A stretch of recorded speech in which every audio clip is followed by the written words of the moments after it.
ఎన్నో అంచనాల మధ్య మొత్తానికైతే గ్రాండ్‌గా దేశవ్యాప్తంగా, ప్రపంచవ్యాప్తంగా రిలీజ్ అయినటువంటి సినిమా 'కంగువ'.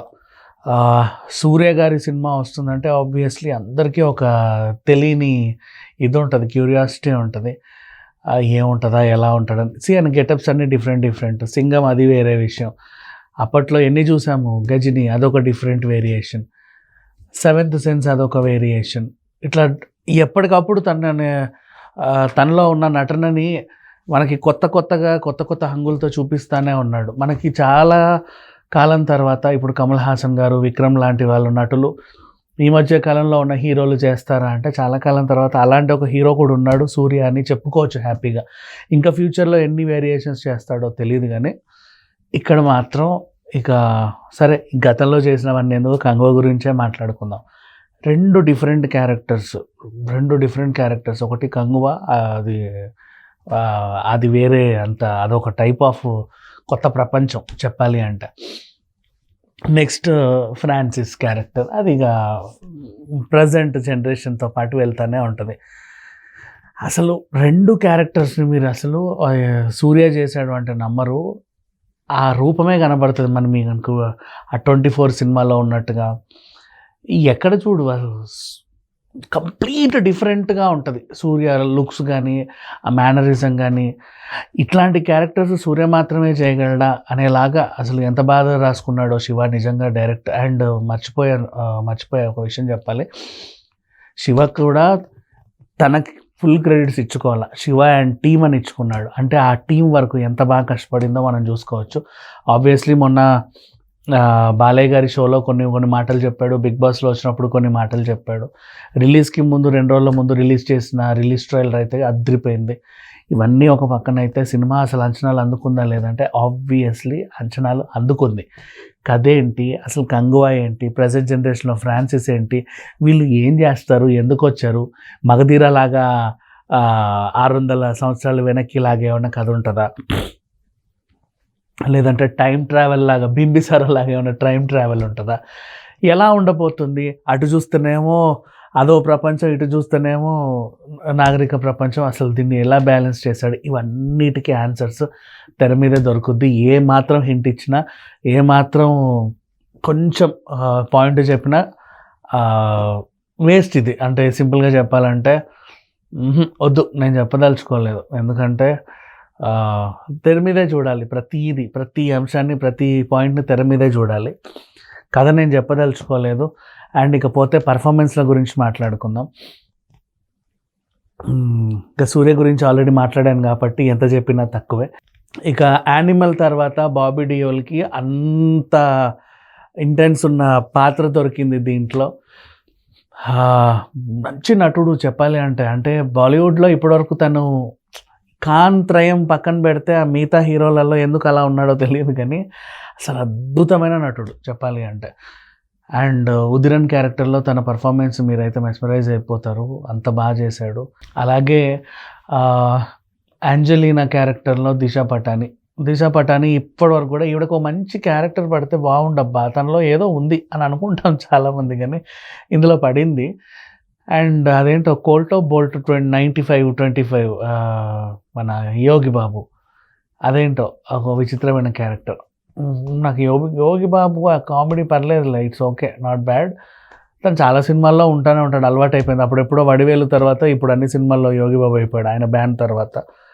ఇట్స్ ఓకే, పర్వాలేదు.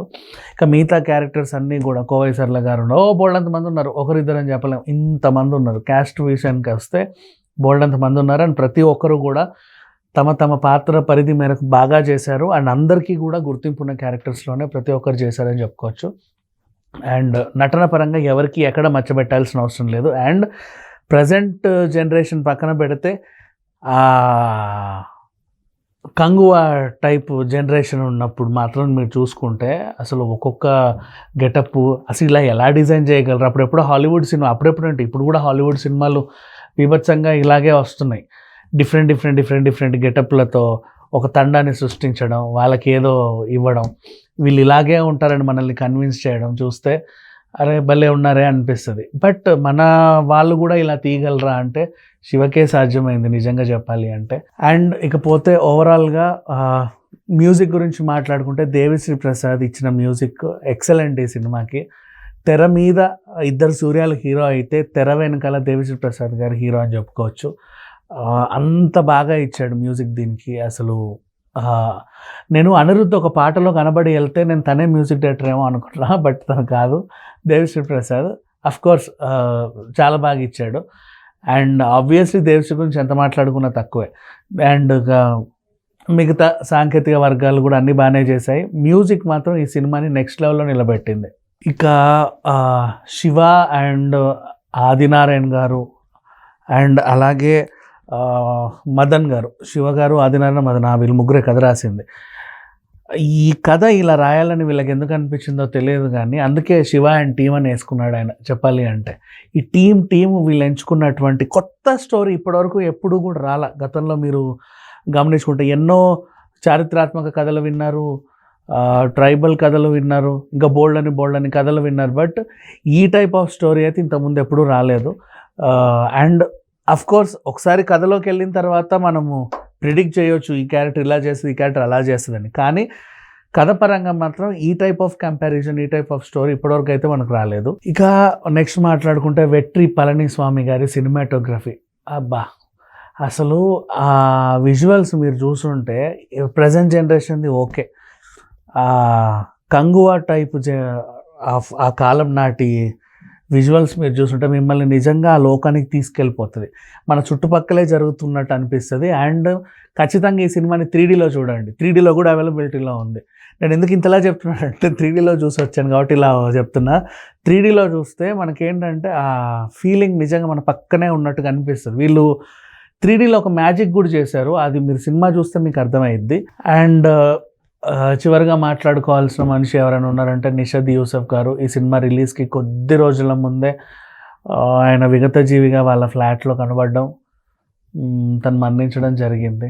మరి ఎందుకు, ఎలా, ఏంటి అనే రీజన్స్ అయితే పక్కన పెట్టేస్తే పాపం తనకు ఒక మైల్ రాయి లాంటి సినిమా. యాక్చువల్గా చాలామందికి ఇప్పుడు మనకు రాకేష్ మాస్టర్ కూడా చనిపోయిన తర్వాత హనుమాన్ రిలీజ్ అయ్యాక అరే మాస్టర్కి ఇట్లాంటి క్యారెక్టర్స్ ఇవ్వచ్చు కదా పాపం, పెద్ద ఆయన లేడు అనిపించింది. ఇంకా అది క్యారెక్టర్ వైజ్ వదిలే, కానీ ఇక్కడ ఎడిటింగ్ ఇంత పెద్ద సినిమాని, ఇంత క్లిష్టపరమైనటువంటి సినిమాని ఎడిట్ చేయడం అంటే ఇట్స్ నాట్ ఏ జోక్. అద్భుతంగా ఎడిట్ చేశాడు. అండ్ సినిమా ఈరోజు ఇంత బాగా హిట్ అవ్వడానికి కారణం కూడా ఒక ఇంతకు ఎడిటర్కి ఇవ్వాల్సిందే. బట్ ఆ ఎడిటర్ ఇప్పుడు మన మధ్యలో లేడు. సో ఇదొక బాధాకరమైన విషయం అంతే. అండ్ ఇక నిర్మాణ విలువల గురించి చెప్తే ఎంత కావాలో అంత పెట్టారు, అంతకు మించి పెట్టారని చెప్పుకోవచ్చు. అన్నీ బాగున్నాయి దీంట్లో, ఇది బాగాలేదు అని ఎక్కడ ఎవరికి మచ్చబెట్టడానికి లేకుండా సాంకేతిక వర్గం నుంచి నటినటన వర్గం నుంచి అందరూ కూడా వాళ్ళ ది బెస్ట్ ఇచ్చారని చెప్పుకోవచ్చు. ఓవరాల్గా చెప్పాలి అంటే కంగువాకి నేను ఇచ్చే రేటింగ్ 4/5. ఇట్లాంటి కథలు చాలా రేరు, వచ్చినప్పుడే చూసేయండి. ఎందుకంటే మిస్ అవుతాం కొన్ని అన్నీ ఓటీటీలో వదిలేయాల్సిన సినిమాలు కావు. చాలామంది ఇదేముందిలే ఓటీటీలో చూద్దాం అనుకుంటారు. ప్రతిదీ ఓటీటీకి వదిలేయాల్సిన సినిమా కాదు. కుదిరితే ఖచ్చితంగా 3Dలో కూడా సినిమా అవైలబిలిటీలో ఉంది, 3Dలో చూడండి. లేదు మా వల్ల కాదంటే అట్లీస్ట్ 2Dలో చూడండి, నచ్చితే మళ్ళీ 3Dలో మళ్ళీ చూడండి. సో ఫ్యామిలీ అందరూ కలిసి చక్కగా ఎంజాయ్ చేయాల్సిన సినిమా అయితే కంగువ.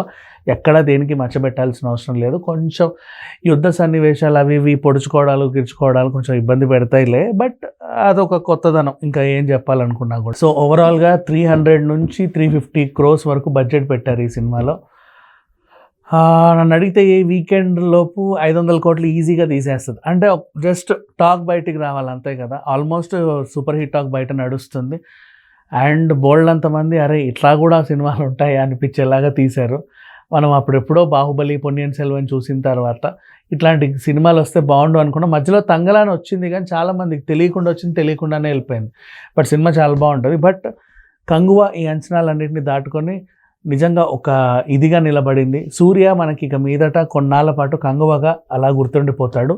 అండ్ బయటికి వచ్చినా కూడా ఈ సినిమాలోని పాత్రలు కూడా ఇంకా వెంటాడుతూ ఉంటాయి మనం ఇంటికి వచ్చినా కూడా. అంత బాగుంది. Thank you so much.